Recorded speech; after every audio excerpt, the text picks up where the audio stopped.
अस्सलाम वालेकुम dear student, मैं हूं सर कासिम एसएस बायोलॉजी। आपको मैं आज बोर्ड के ज़रिए नहीं बल्कि आपको मैं आज एक मुख्तसर 5 से लेकर 10 मिनट के लेक्चर में वर्बली डायरेक्ट आपको मैं इन विट्रो फर्टिलाइजेशन समझाने की कोशिश करूंगा। सबसे पहले इन विट्रो फर्टिलाइजेशन क्या होता है, यानी डिफिनीशन आप कैसे लिखेंगे, तो जल्दी से पेन और कापी और कागज उठाए नोट करते जाए। इन विट्रो फर्टिलाइजेशन जिसको सिंपली हम IVF कहते हैं, the fertilisation of egg outside the female body in a test tube और glassware is known as in vitro fertilisation. यानी फर्टिलाइज एग को जब आप आउटसाइड द फीमेल बॉडी करेंगे ग्लास में या टेस्ट ट्यूब में, तो इसको कहते हैं इन विट्रो फर्टिलाइजेशन।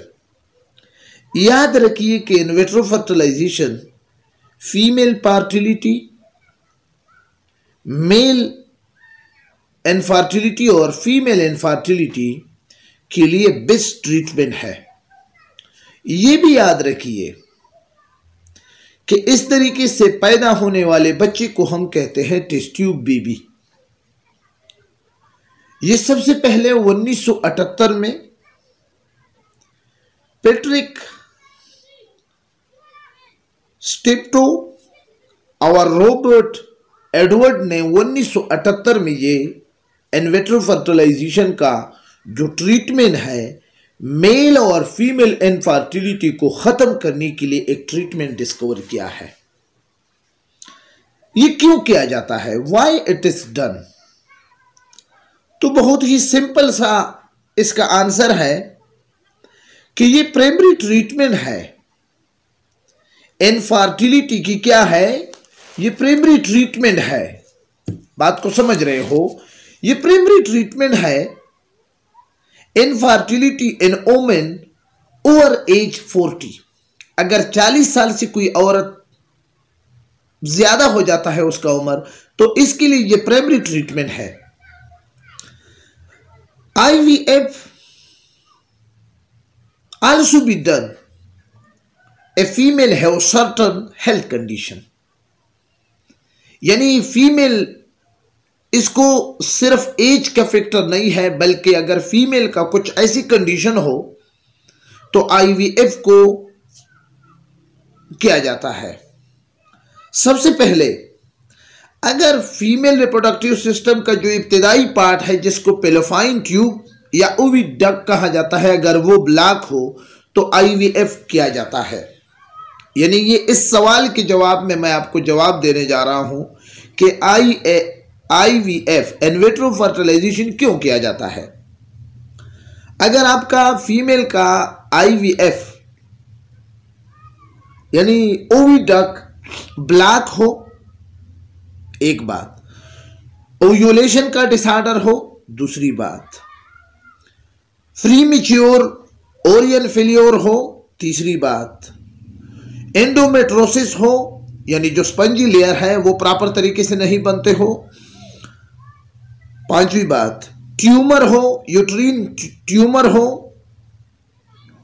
पांचवी बात, ट्यूबल स्टेरलाइजेशन या रिमूवल हो, छठी बात, अनएक्सप्लेन इनफर्टिलिटी हो, सातवीं बात, स्पर्म प्रोडक्शन या फंक्शन एम्पेयर हो, आठवीं बात, जेनेटिक डिसऑर्डर हो यानी लाइन फिल्टर सिंड्रोम या डाउन सिंड्रोम की तरह, अगर क्रोमोसोम ज्यादा हो या क्रोमोसोम कम हो या किसी जीन में कोई प्रॉब्लम हो तो इसलिए इसको किया जाता है। याद रखिए कि इसके लिए रिस्क फैक्टर जो है वो भी बहुत ज्यादा है। इसके रिस्क फैक्टर ये है,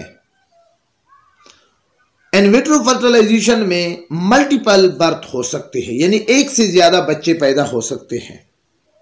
दूसरी बात, प्रीमैच्योर डिलीवरी भी हो सकती है। तीसरी बात, लो बर्थ वेट भी हो सकता है। ठीक है।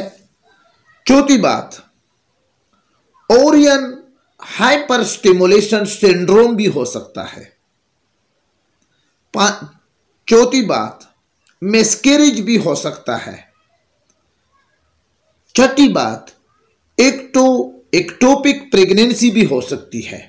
एक्टोपिक प्रेगनेंसी उस प्रेगनेंसी को कहा जाता है जो यानी the development of foetus at a site other in the यूरेटर, यानी बच्चादानी में पेटस की जो डेवलपमेंट है वो किसी दूसरी जगह हो जाए, यानी अपनी जगह से हट करके जहां नॉर्मली डेवलपमेंट होती है उस जगह से, तो उस प्रेगनेंसी को हम कहते हैं एक्टोपिक प्रेगनेंसी।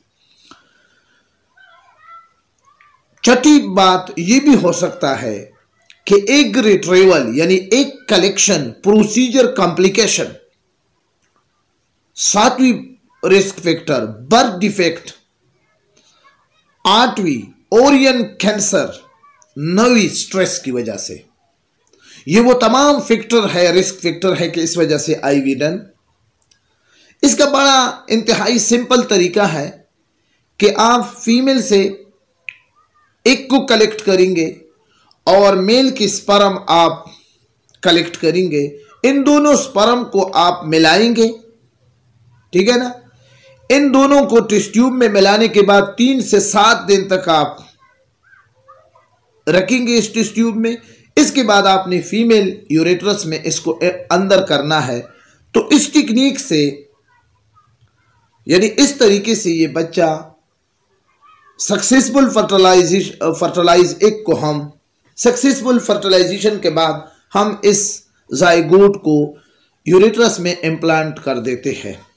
तो ये एक मुख्तसर इनविट्रो फर्टिलाइजेशन का टेक्निक था जिसमें मैंने आपको इनविट्रो फर्टिलाइजेशन की डिफिनीशन की, फिर मैंने आपको कहा कि व्हाई इट इज डन, ये क्यों किया जाता है वो भी बता दिए, और इसके बाद फिर मैंने इसके रिस्क फैक्टर भी आपको बता दिए कि इस वजह से भी हो सकते हैं। अब आप आखिर में मुख्तसरन मैं आपको साइड इफेक्ट इसकी आपको बताने जा रहा हूं। साइड इफेक्ट क्या है, ये इसमें इस वजह से कब्ज भी हो सकते हैं, कॉन्स्टिपेशन, इस वजह से मेल्ट फ्लोटिंग भी हो सकता है यानी स्वोलन, इस वजह से एस्ट्रोजन का लेवल हाई भी हो सकता है, इस वजह से